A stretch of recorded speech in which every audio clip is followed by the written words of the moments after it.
Friends, welcome back to my channel. If you are new viewer please subscribe my channel for more videos. आज हम बात कर रहे हैं प्लेंट की, जो कि ऑर्डर 7 में बताया गया है। और प्लेंट क्या होता है, बाध्य पत्र क्या होता है, तो इसके बारे में डिटेल में समझेंगे, इसके सारे रूल समझेंगे ऑर्डर 7 के। तो जो बाध्य पत्र होता है, प्लेंट होता है, जब कोई कोर्ट में केस दाखिल किया जाता है तो उस कोर्ट में जो केस दाखिल किया जाना है वो किस वे में, किस तरीके से दाखिल किया जाएगा। तो जो केस दाखिल किया जाएगा वो प्लेंट के थ्रू क्या है, कोर्ट में केस दाखिल किया जाएगा। जो पक्ष कोर्ट में केस करने जा रहा है वो प्लेंट बाध्य पत्र के माध्यम से, जो मैंने आपको अपने प्रीवियस वीडियो में बताया ऑर्डर 6 में प्लीडिंग्स बताई, तो वो प्लीडिंग्स वो अपने प्लेंट में लिखेगा, उस फैक्ट्स को लिखेगा जो उसके केस से रिलेटेड है, और उसके बाद वो प्लेंट क्या है कोर्ट में सबमिट होगा। तो ये है ऑर्डर 7 में कि प्लेंट किस तरीके से बनाया जाएगा, क्या क्या इंक्लूड होगा, ये सारा कुछ इस ऑर्डर 7 में बताया गया है। इम्पोर्टेंट ऑर्डर है और ये बहुत ज़्यादा ज़रूरी है, क्योंकि इससे ही पूरी केस का जो है आधार है, ग्राउंड है ये ऑर्डर 7। तो समझते हैं अच्छी तरीके से। अगर आपके पास बुक्स है तो आप वो भी निकाल के आप उसके साथ साथ समझेंगे तो बहुत अच्छा रहेगा। तो स्टार्ट करते हैं आज की वीडियो कि बाध्य पत्र में जो रूल 1 कहता है कि बाध्य पत्र में अंतर्विष्ट की जाने वाली विशिष्टियां क्या क्या होंगी, particular to be content in plaint. तो बाध्य पत्र में निम्नलिखित विशिष्टियां होंगी, क्या क्या इंक्लूड होगा, उस न्यायालय का नाम और जिसमें कि वाद लाया जाना है, यानी कि the name of the court in which the suit is brought. जिस कोर्ट में हम केस करने जा रहे हैं उस कोर्ट का नाम, की वो सिविल एक सीनियर डिवीजन है, जूनियर डिवीजन है, कौन सी कोर्ट है, एडिशनल है, ये सारा कुछ उस कोर्ट का नाम, उस जज का नाम आप लिख सकते हैं, मेंशन कर सकते हैं प्लेंट में। नेक्स्ट बात करते हैं वादी का नाम, वर्णन और निवास स्थान। तो सेकंड नंबर पे जो आएगा वो आएगा the name, description and place of residence of the plaintiff. जो कि केस दाखिल कर रहा है वो प्लेंटिफ कहलाता है, और उसका क्या है, नाम, पता, एड्रेस सारा कुछ आएगा। नेक्स्ट पे आएगा जहां तक अभी निश्चित किया जा सके, जहां तक कि जो प्लेंटिफ है, जो केस कर रहा है, उसको वादी का नाम पता है, तो उस प्रतिवादी का नाम, वर्णन और निवास स्थान की वो क्या करता है, the name, description and place of residence of the defendant so far as they can be ascertained. Next आता है, नेक्स्ट पॉइंट पे आएगा कि जहां वादी या प्रतिवादी अवयस्क या विकृत व्यक्ति है वहां उस भाव का कथन होगा। It means where the plaintiff और the defendant is a minor और a person of unsound mind a statement of that facts. कि जो वादी है या जो प्रतिवादी है वह क्या है, विकृत है या वह माइनर है, तो इसको भी आपने डिफाइन करना है प्लेंट में। नेक्स्ट आते हैं कि वे तथ्य जिनसे वाद हेतु गठित है और वह कब पैदा हुआ, यानी कि जिस इश्यू के कारण, जिस कारण से आप कोर्ट में केस दाखिल कर रहे हैं, उस कारण को आपने विद डेट कि कब से यह स्टार्ट हुआ, किस दिन से स्टार्ट हुआ, ये सारा कुछ मेंशन करना होगा अपने प्लेंट में। कि the facts consisting the cause of action and when it arise.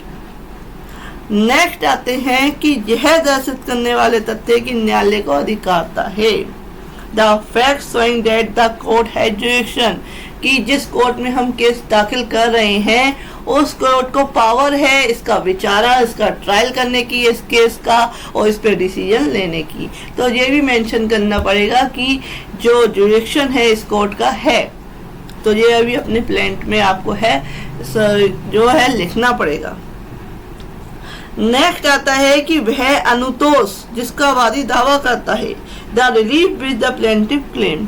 जो केस है वो डिपेंड करता है रिलीफ पे, कि आप कोर्ट से रिलीफ क्यों चाहते हैं, क्या चाहते हैं। क्योंकि कोई भी केस दाखिल किया जाता है तो किसी न किसी रिलीफ के लिए ही किया जाता है, कि हमको ये अनुतोष चाहिए, ये रिलीफ चाहिए, ये हम क्लेम कर रहे हैं। तो जो क्लेम आप चाह रहे हो उसको भी आपने प्लेंट में लिखना है कि आप क्या क्लेम चाह रहे हो, क्या उसका मूल्य है, ये सारा कुछ लिखना पड़ेगा। नेक्स्ट आते हैं जहां वादी ने कोई मुजरा अनुज्ञात किया है या अपने दावे का कोई भाग त्याग दिया है, वहां ऐसी अनुज्ञात की गई या त्यागी गई रकम, अगर कोई मुजरा है, सेट ऑफ है, या कोई ऐसा है भाग जो उस केस में उस भाग को उसने त्याग दिया, छोड़ दिया है, तो वह सारा भी मेंशन करना होगा प्लेंट में। Where the plaintiff had allowed a set of n portion of his claim and amount so allowed n, यानी कि जो रकम त्यागी गई है वह सारा कुछ लिखना होगा। नेक्स्ट आते हैं अधिकारिता के और न्यायालय फीस के प्रयोजन के लिए वाद की विषय वस्तु के मूल्य का ऐसा कथन उस मामले में किया जा सकता है कि न्यायालय की एजुकेशन और न्यायालय की कोर्ट फीस जो है इस केस से रिलेटेड जितनी बनती है वह क्या है, फीस सबमिट कर दी गई है, कोर्ट में जमा कर दी गई है। तो इस तरीके से कौन कौन सी विशिष्ट प्रविष्टियाँ जो हैं, जो क्या कंटेंट होगा उस प्लेंट का, तो ये सारा कुछ इस तरीके से 1 बाय 1 लिखा जाएगा, तो आपका एक प्लेंट तैयार होगा। अब अलग अलग इशू पे अलग अलग, जैसे कि प्रॉपर्टी से रिलेटेड इशू है तो उसमें कुछ अलग थोड़े बहुत चेंजेस आएंगे, धन से रिलेटेड है, मनी से रिलेटेड है तो थोड़े बहुत चेंजेस आएंगे, तो अदर रूल्स में इसके बारे में बताया गया है। तो आज बात करते हैं नेक्स्ट रूल 2 की। रूल 2 कहता है कि धन के वादों में क्या किया जाएगा, कैसे प्लेंट तैयार किया जाएगा। तो in money suit where the plaintiff seek the recovery of money, जहां वादी धन की वसूली चाहता है, the plaint shall state the precise amount claimed, वहां दावा की गई ठीक रकम वाद पत्र में कथित की जाएगी।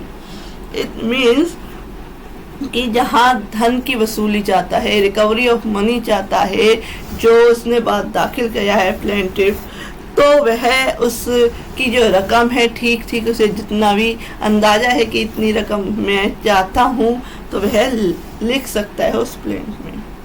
किंतु जहां वादी अंतकालीन लाभों के लिए या ऐसी रकम के लिए जो उसके या प्रतिवादी के बीच हिसाब किए जाने के बाद ही सौदे पाई जाए, यानी कि कुछ ऐसे जो है लाभ है, अंतकालीन लाभ है, या कुछ ऐसी रकम है जो कि एक प्लस माइनस करने के बाद ही क्या है पता चलेगा कि कितनी रकम जो है वह क्लेम चाहता है, तो वह मेंशन क्या है कर दी जाएगी जहां तक हो सके। या प्रतिवादी के कब्जे में क्या है जंगम वस्तु है, या किसी ऋणों के लिए जिसका मूल्य वह युक्तियुक्त और उत्परता से प्रकलित नहीं कर सकता, वह नहीं जानता कि कितना टोटल मूल्य हुआ है, उस केस में बाद लाता है, वहां दावाकृत रकम या मूल्य वाद पत्र में लगभग मात्रा में कथित किया जाएगा। जो मैंने आपको बताया कि जितना भी उसे अंदाजा है उस हिसाब से भी उसमें मेंशन कर देगा, बाद में जब जजमेंट होगा उस केस का तो सारा डिसाइड हो जाएगा कि कितनी रकम प्रतिवादी से या डिफेंडेंट से लेनी है। नेक्स्ट आते हैं कि जहां बात की विषय वस्तु स्थावर संपत्ति है, where the subject matter of the suit is immovable property, जहां बात की विषय वस्तु स्थावर संपत्ति है, immovable property है, उस केस में प्लेंट में क्या लिखा जाएगा। वहां क्या है बात पत्र में जो प्लेंट है संपत्ति का ऐसा वर्णन होगा कि यानी कि उस प्रॉपर्टी को इस तरीके से डिफाइन कर दिया जाएगा कि उसकी पहचान हो सके प्रॉपर तरीके से कि ये प्रॉपर्टी है और इस पे इशू चल रहा है, ये विवादित प्रॉपर्टी है, और उस दशा में जिसमें ऐसी संपत्ति की पहचान भू व्यवस्थापन या सर्वेक्षण संबंधी अभिलेखों में की सीमाओं या संख्यांकों की द्वारा की जा सकती है। वाद पत्र में ऐसी सीमाएं संख्याएं निर्दिष्ट होंगी, यानी कि एक मैप के थ्रू क्या है कोर्ट में प्लेंट के साथ क्या है एक मैप भी अटैच कर दिया जाएगा कि ये प्रॉपर्टी है ABCD, जैसे कि मैप बनवाया जाता है किसी प्रॉपर्टी का, जिससे कि एक अंदाजा हो जाए कोर्ट को कि इस पे क्या है इशू चल रहा है और इस प्रॉपर्टी पे डिसीजन देना है। तो इस तरीके से वाद पत्र की स्थावर संपत्ति है तो इस तरीके से मेंशन किया जाएगा प्लेंट में, उसका एक मानचित्र या उसका एक चित्र जो है भू व्यवस्थापन या सर्वेक्षण संबंधी अभिलेख की सीमा और एक मैप तैयार करके क्या है सबमिट किया जाएगा। नेक्स्ट आते हैं रूल 4। रूल 4 कहता है जब वादी प्रतिनिधि के रूप में वाद लाता है, when plaintiff sue as representative, जहां वादी प्रतिनिधि की हैसियत से वाद ला रहा है वहां बात पत्र में न केवल यह दर्शात करना होगा कि उसका विषय वस्तु से वास्तविक विद्वान हित नहीं है कि वह उस प्रॉपर्टी से किसी भी तरह का क्या है हक नहीं रखता, लेकिन वह एक रिप्रेजेंटेटिव के तौर पे क्या है उस केस में क्या है जुड़ा हुआ है। वरन यह भी दर्शात करना होगा कि उससे संप्रत बात से संतुष्ट किए जाने के लिए उसको समर्थ बनाने वाले आवश्यक कदम यदि कोई हो उठा चुका है।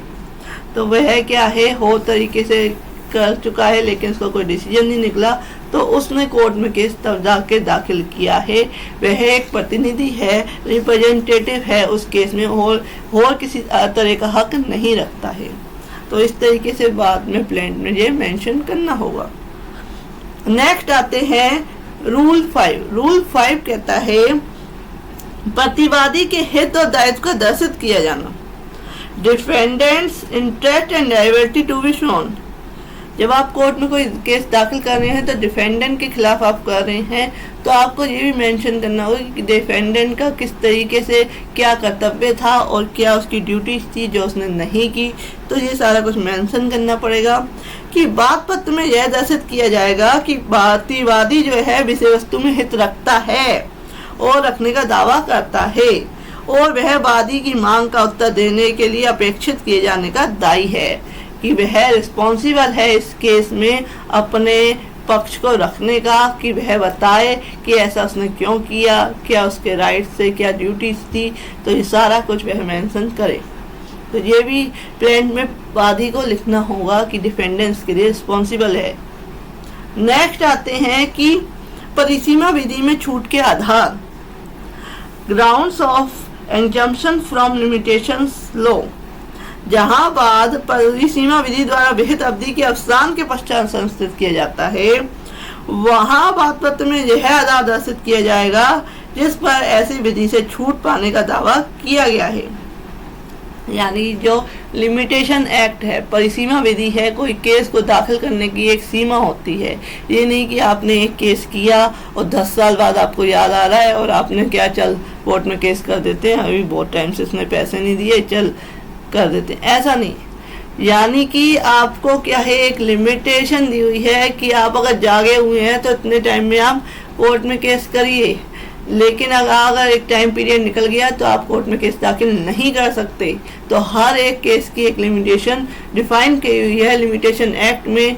तो सारा कुछ क्या है मेंशन होने के बाद अगर वह उस टाइम पीरियड में कोई जो प्लेंटिफ है, जो वादी है, जो केस दाखिल कर रहा है वह नहीं करता है और उस टाइम पीरियड के निकलने के बाद अगर वो कोर्ट में केस दाखिल कर रहा है तो उसे मेंशन करना होगा किस रीजन से, या उसने क्या सेक्शन 5 जो है लिमिटेशन एक्ट की उसकी छूट ली हुई है और क्या है किसी कारण से वह क्या है इस टाइम पीरियड में केस दाखिल नहीं कर पाया। सारा कुछ मेंशन करना होगा प्लेंट में। नेक्स्ट आते हैं रूल 7। रूल 7 कहता है कि अनुतोष का विनिर्दिष्ट रूप से कथन, relief to be specifically state. हर बात पत्र में उस अनुतोष का विनिर्दिष्ट रूप से कथन होगा जिसके लिए वादी सामान्यता या अल्पता दावा करता है। जो रिलीफ वो चाह रहा है वो मेंशन करना पड़ेगा कि वह क्या रिलीफ चाह रहा है, क्या कोर्ट से प्रेयर कर रहा है, ये आपको अलग कॉलम में क्या है इसे डिफाइन करना होगा।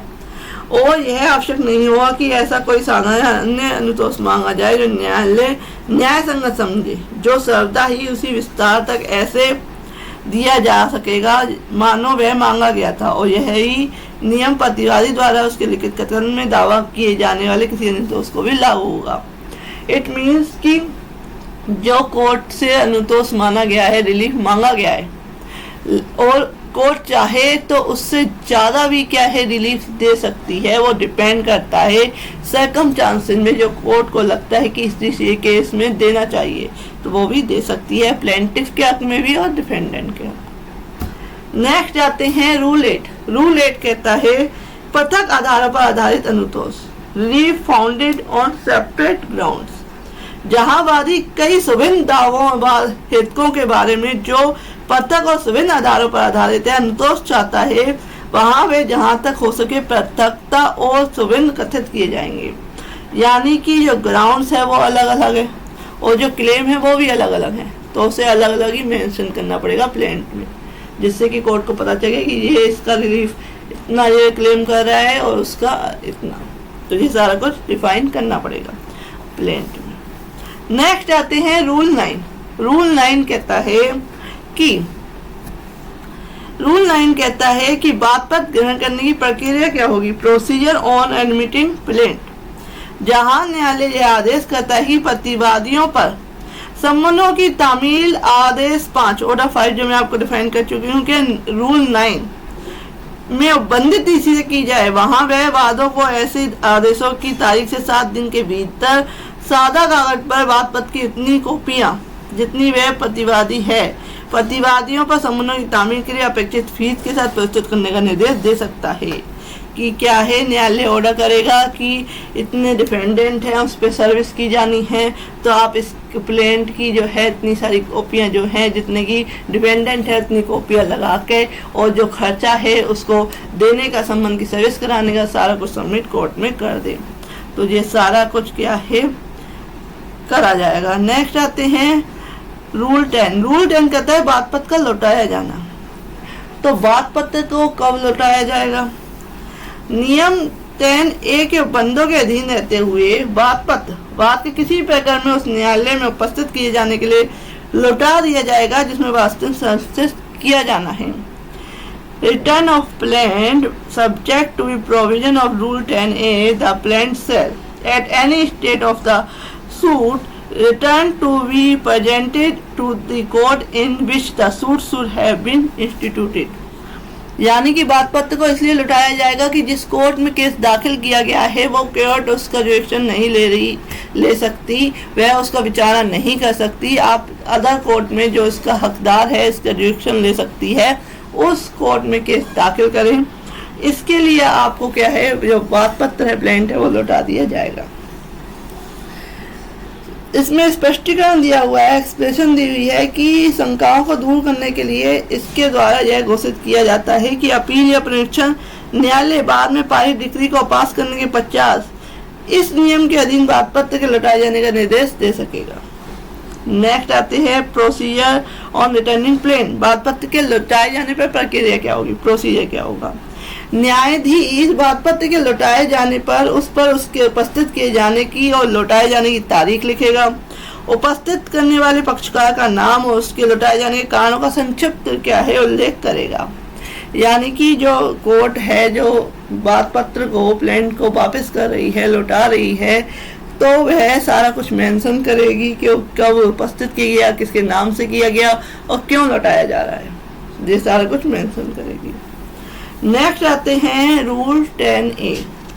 रूल 10A में आपको अपनी नेक्स्ट वीडियो बताऊंगी। If you like my video, next video में बताती हूँ रूल 10A ऑर्डर 7 का। Thank you for watching this video.